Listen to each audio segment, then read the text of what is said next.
So let me ask you another question. When did you go to the dark side? When did you become a consultant? Why or when? When? Why comes afterwards? When? Actually, directly after, because a friend of mine, which I know from university, was working for a small consulting firm. And he was like telling about great projects and very dynamic things and changing things. And I said, yeah, cool. I could do that. Yep. Yeah. Why did you become a consultant? Like I said, this is off the cuff and irreverent, constructive, but off the cuff. Why would you want to go to the dark side? Padawan. Those days, it was about having a small team. Mm-hmm. It was about experiencing different projects, actually. Mm-hmm. It was about getting to know the market and getting to know what's going on, having direct access to a lot of know-how. So you didn't go to one of the big five or No. big three, you went to a boutique Yes. consulting firm, which I think makes a big difference. Yes, definitely. Right? That had a specific focus. Yeah. Yeah, and project and process management was a means to an end. Different focus and different attitudes. So I did not have a, how you call Dreiteiler? A three-piece suit? Three-piece suit, Yes. no nailed boots. Yeah. Yeah. No handmade shoes. No and handmade big shoes. fancy watch and power tie and power suit. No private jet. Power no words, no private jet. No. No bingo words. Interesting because... Actually, I'd like to have. Yeah, it would have been like nice. I had a similar experience. I was approached by a boutique consulting firm, a different one than yours. And basically, because we at that time were both working at building up PMI, and we were making lots of noise and making impressions in this boutique consulting firm came up to me and said, "Listen, would you like working for us?" And I was like, "Why would I? No. Why would I want to become a consultant after my experience with some of the top-down approach, a lot of arrogance." I had the impression that a lot of consultants had kind of the mentality: we go into the client, we talk, you shut up. We know what you're talking about. You're ignorant. You're paying us a lot of money. And this is still a case from time to time. You think so? Yeah. That was my experience. And if you ask them legitimate questions, it was kind of all cloak and dagger. In German, so bittel vernebelt. You know, they would fog it up, so you didn't really have there wasn't a clear framework.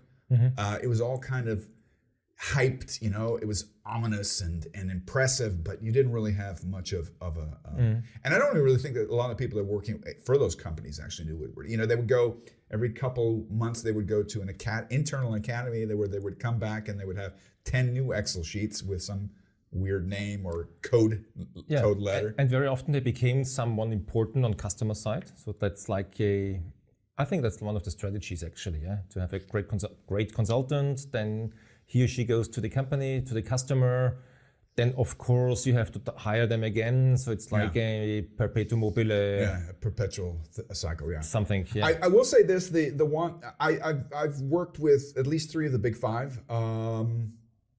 2 of the big top ones are famous for concepts but not execution. The consulting firm that had the 100 consultants in our company, I have to give them credit, so I don't want to just say semi-negative things. They were hands-on, so they actually were working hands-on. But I didn't like their style. I didn't like the style that it wasn't transparent. I didn't like they had this constant chip on their shoulder, this attitude, you know, which I thought was inappropriate. And what really rubbed me the wrong way is that they always act like they knew what they were doing. And that's impossible. That's where I learned that principle that a consultant doesn't have to know everything and a consultant can't know everything. You don't know better than the client. Your job is not to know. Your job is to ask questions. Yeah, facilitate and moderate. And I remember when this consulting firm came to me and said, "Listen, do you want to become a consultant?" I was like, "Well, why would I want to become that?" And he said, "Yeah, because you'd be good at it." And you know, it's weird when you dislike something. Dislike is a form of displaced love. You're interested in it and you see value in it, but you don't see it going in the right direction. And they asked me, you know, so when they asked me, I said, "Okay, let me ask you some questions in return." The first question I asked them is, number 1, can I be on a first name basis with the clients? This was like in the late 90s, right? And they were like shocked. "No, you have to go in." And we're in Austria, and people love academic titles, you know, in replacement of royal titles. no, you have to be last name basis and your titles, because how else is anybody going to respect you? And I said, if that's the only thing that I need to get people to respect me, then we're getting off on the wrong foot. So they closed an eye. Now it's very, very common in Austria to be on a first name basis with your clients. Second question I asked them is, how do you want me to interact and engage with a client? Do you want me to tell them what they want to hear, or can I tell them what they need to hear? Because I believe in the second. I think the true value of a project manager, and I had a long discussion with another consultancy firm yesterday about this. It's a paradox, finding the balance between having an opinion, a well-founded opinion based on facts and experience, and standing up for that, even if nobody wants to hear it. And then the second part is having the patience to sit it out, because the typical quote from Konrad Lorenz, one of my favorite quotes: "Thought is not said, said is not heard is not understood, understood is not agreed upon, and agreed upon is not done." That's kind of the communication cycle that you have to go through as a project manager, as a consultant, and we repeat ourselves a lot, don't we? Yeah, with a client, definitely. But I just want to say, do you think now, just what you said, that the mandate has changed? So why do companies hire consultants 20 years ago and now? Has this changed? Because I remember when 20 years ago or 25 years ago, or maybe more ago, it was you hire one of the big 5 consultants just to get a proof, a stamp, and say, right, it was not my idea. An insurance. It was not my idea. Policy. Company XYZ said we have to do that. If I pick them, there used to be this ancient saying that applied to IBM, but nobody knows who IBM is anymore, although they still exist and they're big. But there used to be the old saying, you never get fired for hiring IBM. Yeah. You'll never get fired for buying SAP, Oracle, and these big consulting firms, and that's what they rely upon. So has this changed? Has the mandate changed? I think the original pain point that CEOs and board members have still exists and is valid, which is, this is a phenomenon, they know much less than we think they should know. It's the imposter syndrome. So, but that's normal. That's that's not our judgment. I want executives not to feel like I'm raining on your parade. That's a given. If you look at the pyramid, right? If you look at the pyramid of an organization, there's only a few people on top.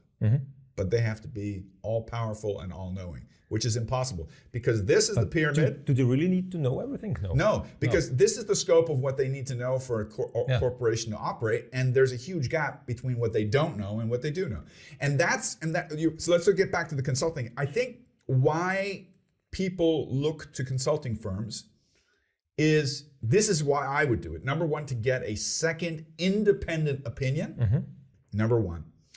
To get a free-floating freelancer that is not captured by the culture or the political BS that's taking place in an organization, and can go back to my second statement, tell people the way it is. And the strange thing is, if a foreigner says it, that's what consulting, if a foreigner says it, it's often more easily received because it's not coming from another party, another competing party. And there's no hidden agenda behind. There's no political things behind. There shouldn't be, etc. Shouldn't be, at least. Yeah. So that's I am really answering your question fully. So has the pain point for the mandate changed? No, it's still there. I think executives still suffer under that. Yeah. And they're basically, please, anybody who can get through the BS and give me straight answers and speak my language. I think that's why they hire us. And I think it got more complex for leaders now. It's about so many topics. It's about traffics. It's about ESG. It's about data insurance. Blah blah blah blah blah. Yeah, there's so many new buzzwords. Buzzwords around, and agile or not agile, or dynamic or not dynamic. And when they talk to their CTO or CIO, it's Chinese to them. They want somebody who can speak in their language and almost. We were kind of a precursor. Translator. We were kind of a precursor to ChatGPT. You could put in your question and we'd spit out an answer for you. That having been said, I think there's a